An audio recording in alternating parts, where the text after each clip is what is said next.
there. And we're going to my last checkup with her. And she was like, if I see you, I see you. If not, I'll meet you and you have your baby.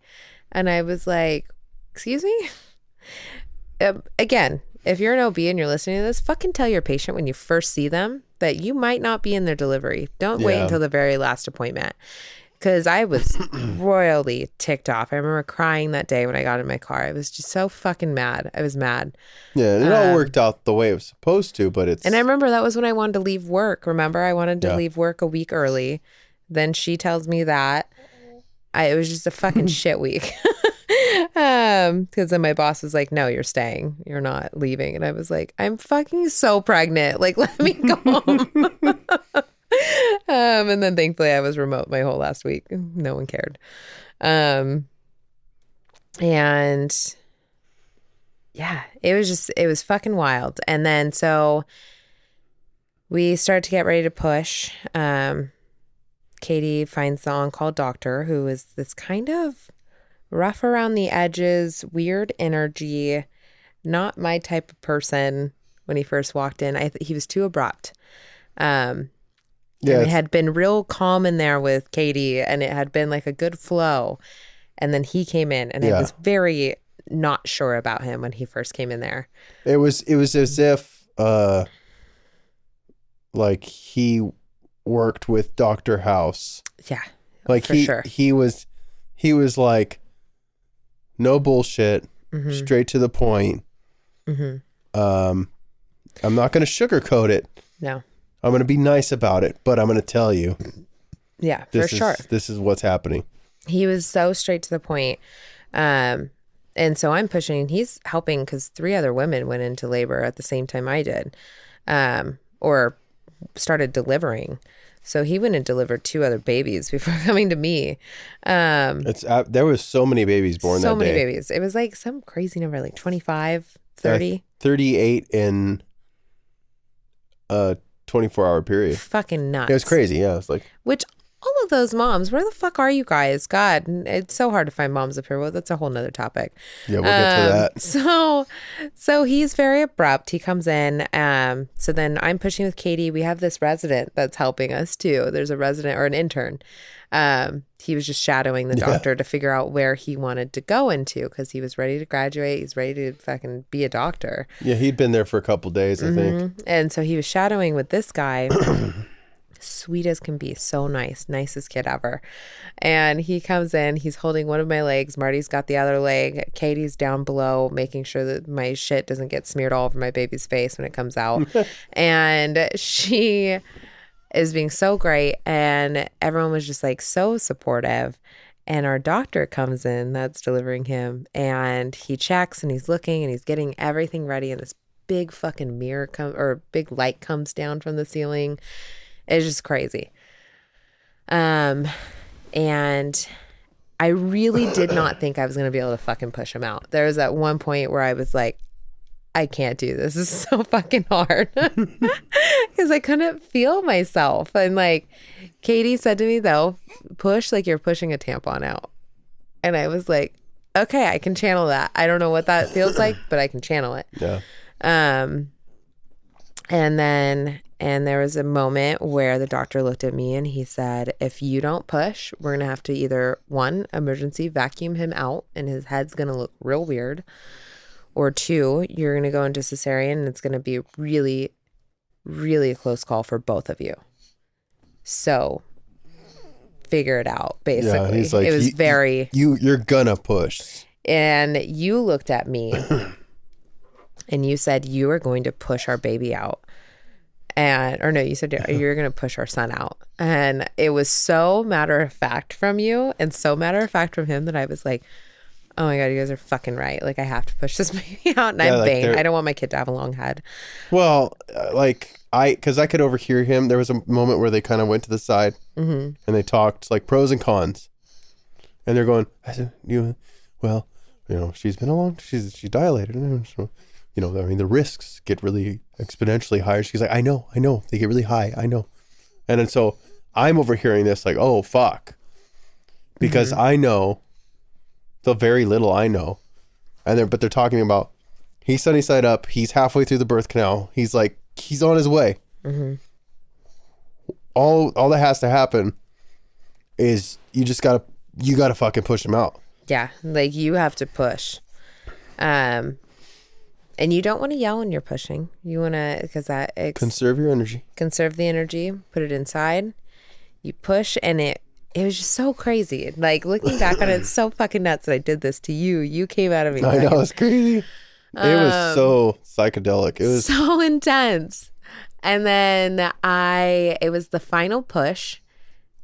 And I kept thinking, I was like, this is not the final push. They're going to keep telling me. Because I felt like every time it was the final push, it wasn't. Well, it's like you could see the top of his head. It was like you guys would go, whoa, whoa, whoa, whoa, whoa. Oh, try again. And I was like, oh, I wanted to fucking, but you guys weren't saying it like that. That's just in my head felt. Is how I felt. And then the last one, because you guys, all of you just gave me just such a stern, you have to push. The one person I thought of was my grandma Oink, and just, I mean, Granny Annie, just anyone that wasn't, there anymore. You channel your ancestral woman powers. 100%. It was like I channeled every single person that just made an impact as a mother on me, and I fucking pushed our kid out. And then it was so crazy. I remember the song that was playing. I remember everything. I remember the conversation.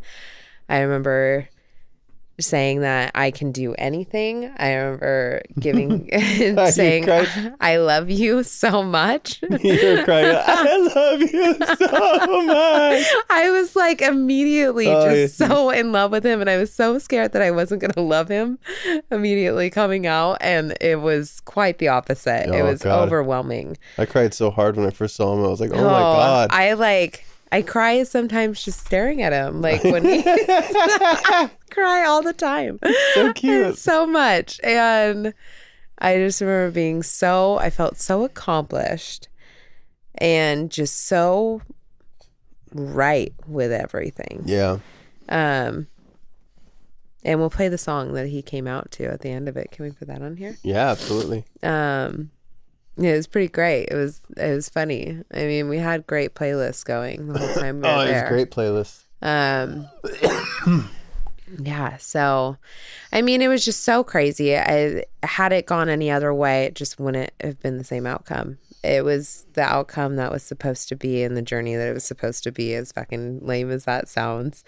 Yeah, it's very true though. But I had a plan in my head, and it went absolutely not to plan, and I threw that plan out the window, and ever since, there's been no plan. You just can't fucking plan. There's nothing you can plan for. Yeah. I've left dirty dishes in the sink since having him overnight. Yeah. I've really let go on a lot of things, as far as like, just, knowing that when you guys were both sick, like, the house is going to get dirty. I'm going to cuddle him. I'm going to make sure you're all right. And that's how it has to go. Nothing else was important at that point. Yeah. What was important was making sure both of you guys were fine, and he was cuddled and getting as much skin to skin as he wanted. Yeah. But yeah, so after labor, the hospital really treats you like shit. They stick you in a tiny room. So and immediately shove their hand onto your stomach and push on you every fucking like 10 hours, or not every 10 hours, every fucking like 2 hours. They just come in and see if anything else will squirt out of you. Yeah. I'm like, there's nothing else in there. It's fucking empty. It's vacant. Well, and I believe, I mean, it wasn't that long after, maybe, I don't know how many hours. It's all blur, but not very long after giving birth. It was like 12 hours. They discharged you. Which I never asked for that. Well, they decide that. Well, they decided it because they were like, they're like, well, you're fine, you're discharged, but your baby needs to stay. Yeah. So it's like, okay. They treat the mom like dirt once they discharge you. They're like, here's your baby's room. your baby gets a meal a day. It's like, what? They're like, don't worry, you're going to get a meal. It's just going to be your baby's meal, technically. Yeah. They forgot me twice, 3 times, I think. New mom trying to breastfeed, constantly fucking hungry, and forgot me. Yeah, luckily I kept hoarding. Oh, thankfully you had food for me after that labor, because I shoved that sandwich down. I ate the cookie. I drank 2 chocolate milks. Yeah, you were actually really hungry afterwards. I was so hungry. You couldn't eat or anything. No, I couldn't handle the smell of food. I couldn't handle anything when I was having contractions. When I was really in the thick of it, I was like not okay with food. It's like running a marathon or something. It's like you were totally... I ate a bunch of carbs the night before we went into labor. Yeah, so I had to make trips to the cafeteria and the grocery store to get actual food, but yeah, the whole... Which that is trash. The fact that you had to fucking go to the store to go get my ibuprofen, my Tylenol, because they wouldn't give it to me at the hospital. I mean... There were just so many fucking things that were wrong. Yeah, we're like, with it. we'll pay for it. What is it? Like, if it's more, it's worth it, whatever. Well, at that point, I've already met whatever. my deductible. So just fucking throw it on the insurance. I don't care. Just give me a fucking bottle of whatever you have. Whatever. You know you have some. And they were like, oh, we can't do that. Then put me back in. Don't discharge me. Yeah. We can't do that either. Okay, well, my body's here. I think fucking assholes. I think they could have done that. But I think they were thinking of it as doing you a favor, so that you wouldn't have to spend at that point $40 on medication or whatever it was. At that point, just fucking do whatever you. But it would have been worth it to us, so we didn't have to leave, or I wouldn't have to. Exactly, and that's the other thing. Like, hospital food is just fucking awful. Like, they do not have good hospital food. Well, what's weird? Do you want a boob? Obviously different. The food they give you in the hospital is not the cafeteria food. Now, the cafeteria food, they had like deep dish pizza, they had New York pizza, they had meatloaf, they had steaks. I mean, they had like all kinds of shit. Yeah. I was like, what's this all? What's all this food? Yeah. Like, oh, that's the cafeteria. I'm like, that's not where the food comes from? There's like shit. The only thing that was good was the Filipinos that were actually making the food had like a Filipino dish, and that was shit good. Was bomb. I remember that dish. But their mashed potatoes and gravy was trash. FYI. Fuck, I lost my train of thought. Damn it. No. It's gone. It was going to be with the food. Breastfeeding, food. It's all about cafeteria. Talking about pizza. Cafeteria, talking about pizza. Chocolate milk. Oh, I was going to talk about jaundice. Jaundice. So jaundice is a big thing. Jaundice happens to most babies. Yeah. Most babies come out with jaundice. Most babies. Why the fuck is the technology so fucking stupid?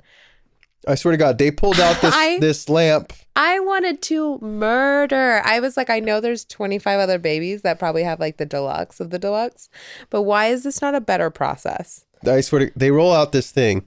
It looked like it was like it's got like 5 little branches out. It looked like wheels. It was the first computer on wheels. And yeah, it's got that yellowy plastic that's aged with cigarette smoke, and it's rolled out. And they go, here it is. They turn it on. It's blue light. Yeah. It's just blue light. And then they're like, okay, we're going to put these goggles on him. It's just felt with Velcro on it. Yes. And they strap it to his head. He's all, He fucking hated it. And I will say from the get-go, like most newborns just sleep all the time, right? Like they sleep all the time. And he was sleeping a lot because of the jaundice. But however, even with the jaundice, he was still a very vocal baby. Yeah. He would let you know when he was uncomfortable. Yeah. He cried all the fucking time. He just wanted to be held. He wanted to be loved. He wanted to be loved. He wanted to be on skin. The minute you were in that little tube with the blue light, you fucking hated it. Yeah. Which I would too. And so, yeah, everyone is just so discouraging about breastfeeding. Everyone is like, you're going to have to mix with formula. Yeah. Oh yeah, so You're not gaining enough weight, all of this stuff. And